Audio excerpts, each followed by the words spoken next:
ఇద్దరు వ్యక్తులను కొట్టి చంపిన ఘటన మాక్లూరు మండలం ధర్మవరంలో చోటు చేసుకుంది. ధర్మవరంకు చెందిన వ్యక్తులను కలిసి ప్రసాద్ అదేవిధంగా ఆకాష్ను చెట్టుకు కట్టేసి కొట్టారు. వారిద్దరు కూడా నిజామాబాద్ నగరానికి చెందిన వ్యక్తులుగా గుర్తించారు. పోలీసులు అయితే ఆ ఘటనకు సంబంధించి పూర్తి స్థాయిలో ఎంక్వైరీ చేస్తున్నారు. అసలు ఏం జరిగింది, ఎందుకు వారిద్దరిని కొట్టి చంపారనే కోణంలో కూడా పోలీసులు ఎంక్వైరీ చేస్తున్నారు.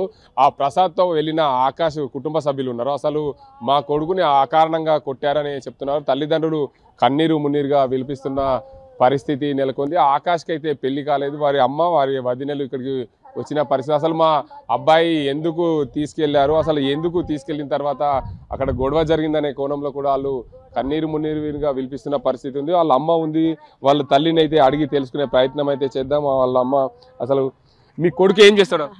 मिस्त्री पनो जे मिस्त्री काम करता। मिस्त्री काम कर छुट्टी थी 5 बजे घर में से निकलिया। 5 बजे निकलिया, क्या पिक्चर को जाता क्या है कि बोली, रात भर नहीं आया। कौन मिले कि क्या है क्या उसको, हाँ कौन लेके गए कि उधर उसके साथ दूसरा आदमी प्रसाद लेके गए होते ना, क्या हुआ?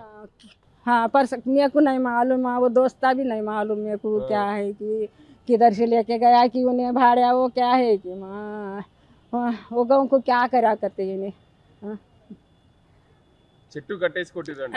हाँ जी क्या, हाँ उन्हों क्या करे ఆయన ఎంబట ప్రసాద్ ఎంబట వెళ్ళిన వ్యక్తి కావడం వల్లనే చెట్టు కట్టేసి కొట్టారు. అందువల్లనే ఇద్దరు చనిపోయారని చెప్తున్నారు. मारना था, मार के बंदे ना था।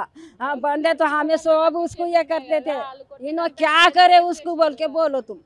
इन्हों दोनों मिलके तुमको क्या करे, इनको बोलो, उनको जान से मारे ना क्या करे बोल के पूछो उनको। उन्होंने तो क्या भी नहीं करे, वो गाँव के नहीं है, क्या भी नहीं है, गौतम नगर के है उन्होंने। वो वहाँ जाके उन्होंने क्या करे, क्या करे तो भी हमें सब ये करके देते थे, भरपाई करके देते। వాళ్ళ వదిన ఉంది. అసలు అకారణంగా మా మరిదిని కొట్టి చంపారు అని చెప్పి అయితే వాళ్ళ వదిన ఆరోపణలు చేస్తుంది. అమ్మ చెప్పండి, మీ ఆకాష్ మీ మరిది, అసలు మీ మరిదే ఉంటాడు అంటున్నారు. అసలు ఏం జరిగింది, ఎందుకు ప్రసాద్ ఏం తెలియదు. అతను ఎప్పుడు వెళ్ళిండో ఏమో, సాయంత్రం వరకు ఇంటి దగ్గరనే ఉన్నాడు ఆయన. మాకేం తెలియదు. పొద్దున్న వచ్చేసరికి ఇట్లా అంటున్నారు చనిపోయిండు. చెట్టు కట్టేయాల్సిన అవసరం మాకు కూడా తెలియదు ఆయన ఏం చేసిండని. చేస్తే ఏదైనా చేస్తే పట్టుకొని పోలీసు వాళ్ళకన్నా చెప్పాలి, కానీ అట్లా చంపేంత ఏం చేసిండు ఆయన అది తెలియాలి. ఏం చేసిండు ఆయన, ఎందుకు అట్లా చేసిండు ఆయన? ఆయన అసలు పనులు ఏం చేయడు. ఆయన మేస్త్రి పని చేస్తాడు. ఉంటాయి 20-25 ఉంటాయి.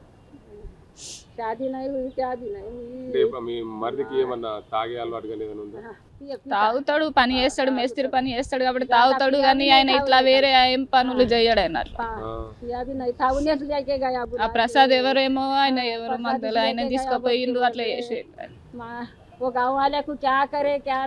మొత్తానికి చూసుకోవచ్చు. ఏదైతే ప్రసాద్కు సంబంధించి ఎంబట వెళ్ళిన వ్యక్తిని అనవసరంగా చంపారు. మా ఆకాష్ని అసలు కొట్టి చంపేంత పని ఏం చేశారని చెప్పి కుటుంబ సభ్యులైతే ఆరోపణలు చేస్తున్నారు. ఆ ప్రసాద్ ఎవరో కూడా తెలియదు. అసలు ఎందుకు ఎక్కించకపోయాడో, ఎందుకు ఈ ఘటన జరిగిందో మాకు ఎలాంటి సమాచారం లేదు. ఇక్కడ ఆకాష్ని ఇక్కడ తీసుకొచ్చారు, చనిపోయాడని చెప్తే మేము ఇక్కడికి వచ్చి చూస్తున్నాం. దానికి సంబంధించి ఆ చెట్టుకు కట్టేసి ఆ కారం కొట్టి అంతా పని ఏం చేశారని చెప్పి ఆ కుటుంబ సభ్యులు అయితే ఆరోపణలు చేస్తున్నారు. మా కొడుకుని అకారణంగా కొట్టి చంపారు.